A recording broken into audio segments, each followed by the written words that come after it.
O que eu acho que pode acontecer se não tiver realmente uma invasão, um isolamento, porque a invasão põe assim, o 99% de chance da China invadir Taiwan, não tem chance de invadir Taiwan, porque ela não tem os meios logísticos.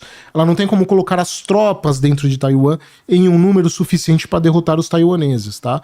Capacidade aeronaval, ou seja, helicóptero, paraquedista, somado com as brigadas anfíbias dos chineses, hoje está estimado entre 30 a 50 mil soldados.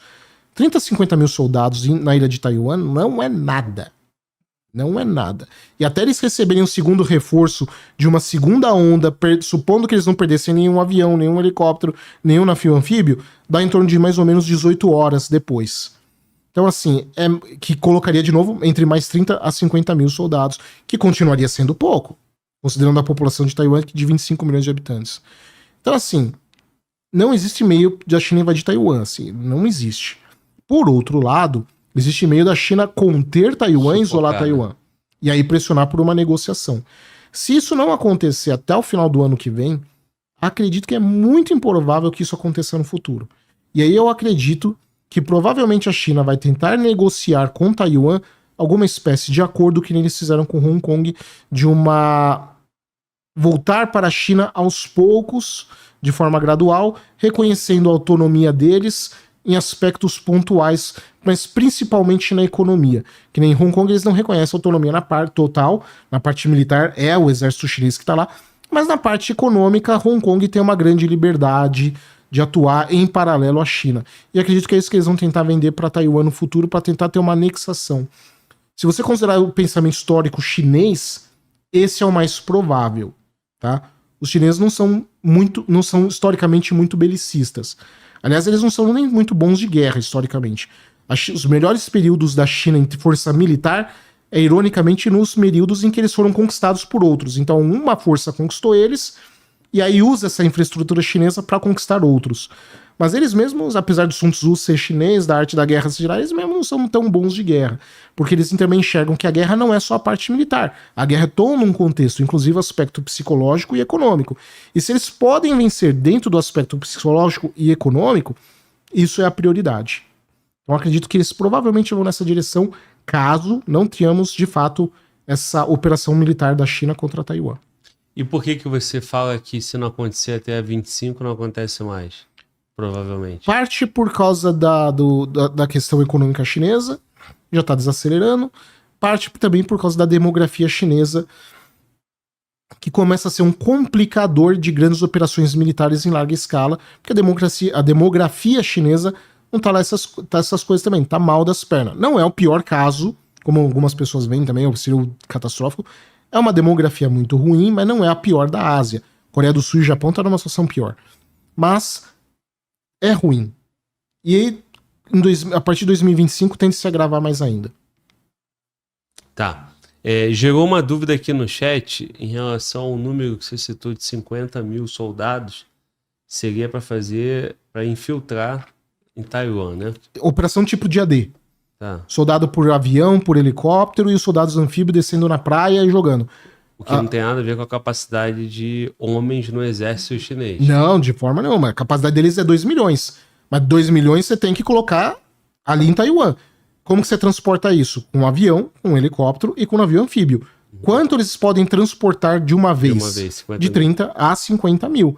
Então não adianta você ter 2 milhões de soldados se você só transporta de 30 a 50 mil soldados. Né? Se a gente estivesse falando de um cenário que a Taiwan, por algum motivo, tivesse ligação terrestre com a China, que nem a Rússia tem com a Ucrânia, outro cálculo. Sim. É outro cálculo. Sim. Que aí é 2 milhões contra que é o despertar do vídeo aí, né? Exatamente. Sim. Mas não é. Você tem o estreito de Taiwan no meio, que tem aproximadamente 200 quilômetros de água. Não é pouca água. Então você precisa colocar esses caras em avião, em helicóptero, navio, e colocar lá. Quantos? Você tem 2 milhões de soldados, mas só dá pra colocar 30, 40, 50 mil de cada vez. 18 horas depois, mais 30 a 50 mil soldados. Então, até você colocar dentro ali uma força robusta de uns 500 mil soldados, já se passou muito tempo. E do mesmo jeito que a gente estava falando ali, né, que os russos não vão reagir ao ataque da OTAN, a mesma coisa é em Taiwan. Os taiwaneses não vão reagir derrubando os navios, os aviões e helicópteros da China? Não vão derrubar os navios chineses? Vão derrubar, vai ter baixas. Então, esses de 30 a 50 mil soldados a cada 18 horas vai diminuindo. Na primeira chegada, de 30 a 50 mil. Na segunda onda, de 30 para 40 mil, 45 mil. Na terceira onda, 25 para 35, entendeu? Vai diminuindo. Até uma hora que complica. Até porque também não é qualquer navio que você chega ali, embarca e solta os soldados. Tem navios preparados para isso. Então é esse o ponto que muita gente não entende. A China é tão maior que Taiwan ia ter dificuldade? Sim, porque você tem esse filtro da logística para dentro de uma ilha. E toda a estratégia de defesa de Taiwan tá prevendo isso. Toda Já ela. sabe disso. Toda ela. Toda a configuração lá é baseada nessa questão de que haveria uma grande desembarque, então eles correriam para sufocar as áreas de desembarque. Fica até empolgado, até cuspir até. Eles iriam lá sufocar aquela área de desembarque que teria, né? Esse é o planejamento que eles têm. Enquanto isso, os seus caças mísseis iriam tentar derrubar os navios e os aviões, né? Além do que também tem um detalhe. O terreno taiwanês que fica de frente para a China, ele é extremamente barrento. Ele é um lamaçal, o que não é bom para você desembarcar tropas. A melhor área para você desembarcar tropas é justamente na costa oriental de Taiwan, que fica aberta para o Oceano Pacífico, ou seja, teria que dar a volta. Então você acrescenta nesse ainda um tempo adicional de ter que contornar a ilha. Só que aí tem um segundo problema. Essa área da parte oriental de Taiwan é onde fica a parte montanhosa de florestas. Então é um terreno também favorável à defesa. Percebe? Então, assim, esse contexto logístico é muito desfavorável para a China. Por isso eu acredito que a China bombardearia alvos estratégicos. Primeira coisa que eu acho que a China faria: destruir os aeroportos chineses, ou taiwaneses. Elas iriam acabar com a capacidade dos taiwaneses levantar os seus aviões e receber reforço dos Estados Unidos. Destruir os seus aeroportos. Em seguida, instalações elétricas, pontes, porque também prevendo, olha que coisa, prevendo que os chineses vão atacar as bases aéreas, a Força Aérea Taiwanesa tem treinado para decolar e pousar nas suas rodovias. As rodovias taiwanesas têm sido construídas para receber pouso de avião. Justamente por causa disso. Ou seja, é justamente esse o cenário que os taiwaneses também estão prevendo. Claro. Né? E depois disso, os portos e tudo mais. Mas conter Taiwan e obrigar ela a assinar alguma espécie de acordo. É o mais lógico dentro daquilo que a gente sabe. Perfeito. Vamos lá. Que a ilha nunca deixou de pertencer à China continental. Os americanos, desde a década de 70, têm uma ambiguidade estratégica nesse assunto. Eles seguem a chamada política de uma China única, em que os Estados Unidos reconhecem Taiwan como parte da China, não reconhecem a independência e soberania da ilha, mas defendem que ela continue com um governo autônomo, ou que o status quo da região seja mantido. E ao mesmo tempo, os americanos se comprometem a garantir que Taiwan tenha como se defender, mas advogam soluções pacíficas para a disputa.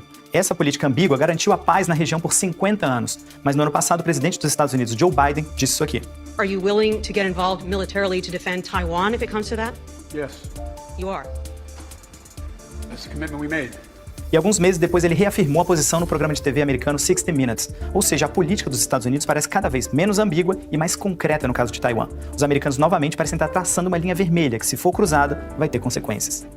E também no ano passado teve ainda o episódio da visita da presidente da Câmara dos Estados Unidos, Nancy Pelosi, a Taiwan. A China viu como um ato de provocação e respondeu com exercícios militares em torno da ilha. Mas aí veio a visita recente do secretário de Estado americano Antony Blinken na China, em meados de junho. Vocês viram? O tema principal era de estabilizar as relações entre Estados Unidos e China, e ele até se encontrou com o presidente da China, Xi Jinping. O chinês classificou o encontro como um progresso. Só uma coisa, esse encontro foi interessante, porque quando o Blinken chegou, você tem todo um protocolo quando você recebe uma autoridade de Estado. O avião vem, põe um tapetinho vermelho, soldados, pá. Não teve esse protocolo para receber ele. O avião ficou parado, aguardando ali no aeroporto chegar algum dignatário do governo chinês para receber ele por aproximadamente 2 horas. Então deram um chá de cadeira no aeroporto e não teve aquela comitiva de recepção. Foi só alguns funcionários acho que não foi nem de segundo escalão, foi intermediário para receber ele. E depois eles ficaram ainda adiando a reunião dele com o Xi Jinping ainda por uns 3 dias, alguma coisa nesse sentido, agora não lembro os dias. Mas eles deram uma boa cansada no Blinken pro Blinken se reunir com o Xi Jinping, dando a impressão de que a gente tem assunto mais importante e você não é interessante, sabe? Alguma coisa nesse sentido. Então também teve esse episódio aí. Ficou o recado, né? Fica um recado. And it's not the product of one visit, one trip, one conversation.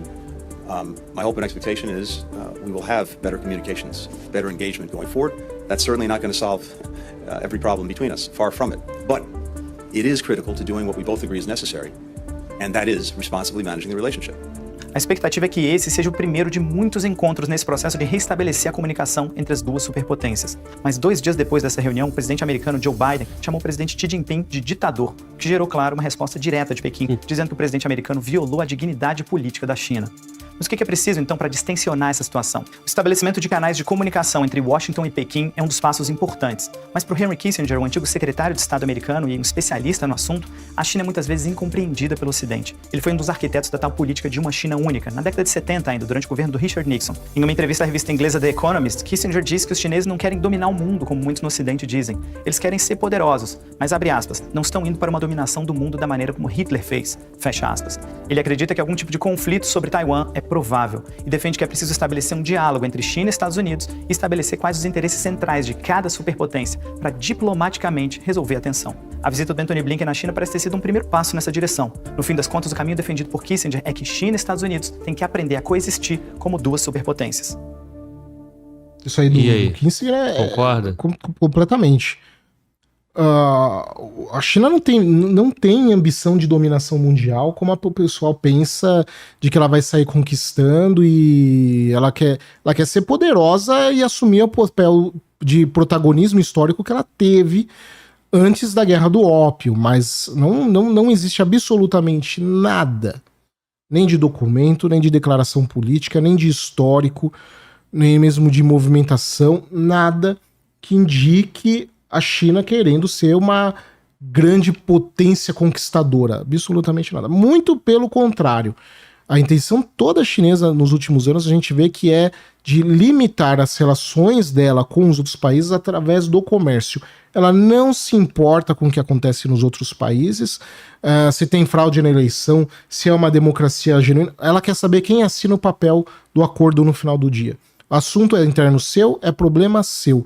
Não existe qualquer tipo de movimento de exportar a ideologia socialista chinesa, não existe, tá? Pelo contrário, quando você pega algum acadêmico chinês, eles falam que o modelo chinês de socialismo, diga-se de passagem, eles não são socialistas, tá? Um parênteses aqui, não se aplica a nenhum outro país. É um modelo de chineses para chineses. Isso eles deixam muito claro. Então, assim, não tem fundamento nesse império chinês como muitos apontam. Não existe. Não existe prova, não existe indício, não existe nenhuma evidência nessa direção. São santos, são anjos? Não.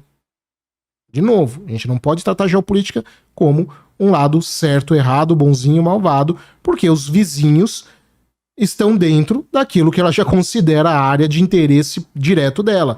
E aí você vai ter, é claro, as disputas de poder ali regionalmente.